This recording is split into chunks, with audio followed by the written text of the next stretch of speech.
Madame Sari, bonjour. Bonjour. On est là donc au château de Courcelles et puis bien encore une nouvelle exposition. Oui, on continue notre programme, en tout cas pour l'année 2011. Et cette exposition est consacrée à l'icône, ou on peut le dire l'icône parce que c'est devenu un nom propre, mais disons que ça reste un mystère, une magie et un thème aussi très populaire sur le plan de la religion et du christianisme, en particulier de la foi orthodoxe. Quelque chose de particulier quand on arrive ici, c'est qu'on entend même de la musique. Oui, ça aussi on le doit à notre partenaire et au passionné d'icônes qu'est Norbert Vogel et qui nous a gravé deux CD exceptionnels et originaux parce que ça n'existe pas dans le commerce, qu'il a lui-même enregistré dans des lieux, dans des églises orthodoxes et qui sonorise l'exposition. Je voulais qu'il y ait une vraie, véritable ambiance dans ce sens-là aussi. Alors qu'est-ce qui fait qu'on va venir ici découvrir un peu cette exposition? Il y a des pièces maîtresses, dirons-nous? Je dirais tout. Il y a 50 œuvres et toutes les œuvres sont maîtresses.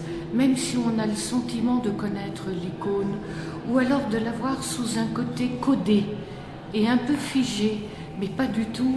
Effectivement, on est dans un contexte religieux où la représentation du Christ, de la Vierge Marie, des saints obéit à certaines prescriptions, mais je crois que derrière chaque œuvre, il y a une vraie magie, un vrai mystère et une vraie mystique.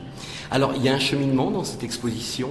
Oui, il y a des thèmes qui sont développés, le principal étant la Vierge Marie, la Mère de Dieu. Il y a des espaces consacrés au Christ rayonnant, triomphant, des espaces consacrés aux événements bibliques et qui nous viennent des évangiles, et également deux salles consacrées aux saints, aux apôtres et aux saints qui ont participé à la christianisation de l'Europe de l'Est, parce que c'est essentiellement la Russie qui est concernée. Alors la date de Pâques, c'est volontaire, c'est pas volontaire? Non, c'était involontaire à l'origine. On avait programmé l'exposition dans l'année 2011 et puis il se trouve que ça s'est présenté comme ça au niveau des dates, et je dois dire que vous êtes un des premiers à m'en parler, mais moi-même je ne vais pas intégrer le sujet. Alors on peut peut-être rappeler pour conclure les heures d'ouverture de ce château et puis est-ce une exposition gratuite? Oui, totalement gratuite, mais nous avons fait un effort sur les produits qui seront proposés avec un catalogue, un poster et une petite icône avec l'autorisation de Norbert Vogel reproduite sur bois.